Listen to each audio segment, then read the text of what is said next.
So kana sir mao nato ang fulcrum katong barangay ulo, ulo sa salas. Sa kani naman sa nga side mo ni north. Mara ni siya og kani batuha sir, mara siya og kani tawag ni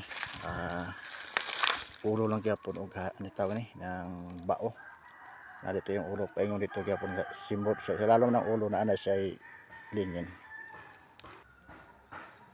Mao na siya sir. Kani nga portion na ni siya sir. Yung batuha mo ni north.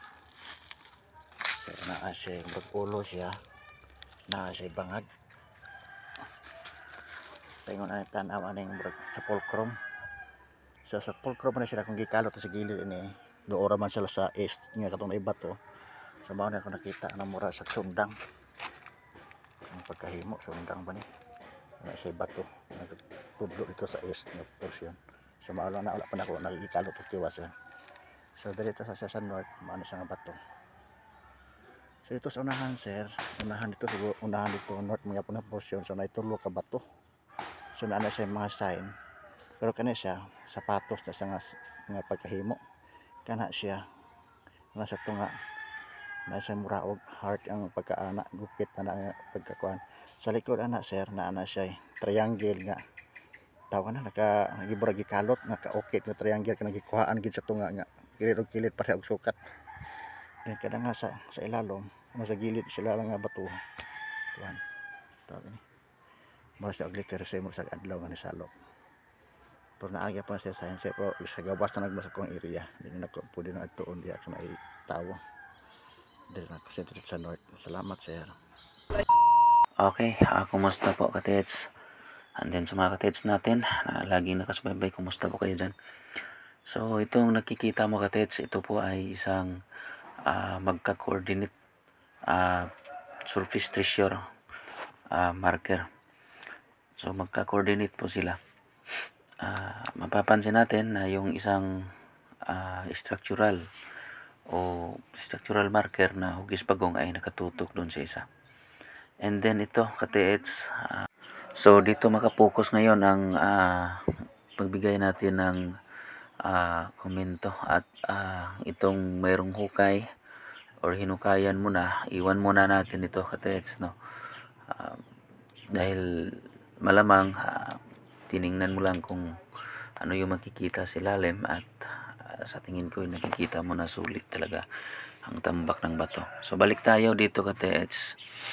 Ito magandang ano yan katets, no? Yung nasa harap bato na gisapatos, sabi mo na mayroong dalawa pang bato na naka-triangle sila, no?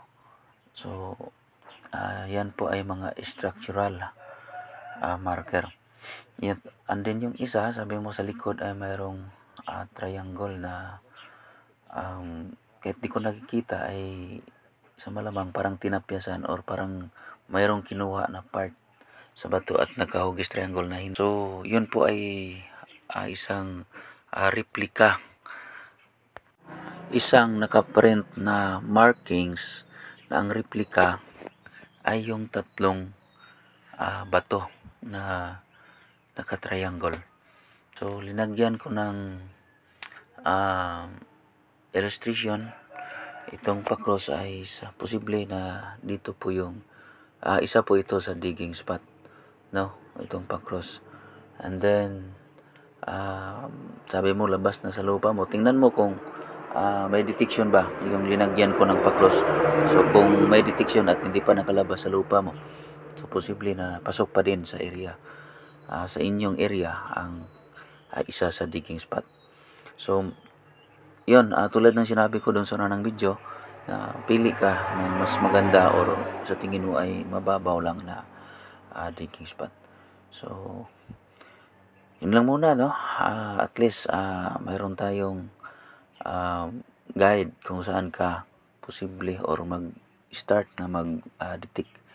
So kung may detection, isa yan sa digging spot at tulad ng na-advise ko na sa iyo doon sa unang video na hanapin mo yung sa tingin mo ay mababaw lang dahil ang area mo KTH ay marami po ang nakadeposito. And then naaayon din sa mga treasure sign na nakikita natin sa mga marker at dito sa mga nagka-coordinate na marker ay mayroon pong big deposit. Kaso nga lang talaga ay may kasamang danger. So, yun lang po mga tets. Hanggang dito na lang po. Maraming salamat. Bye-bye and God bless.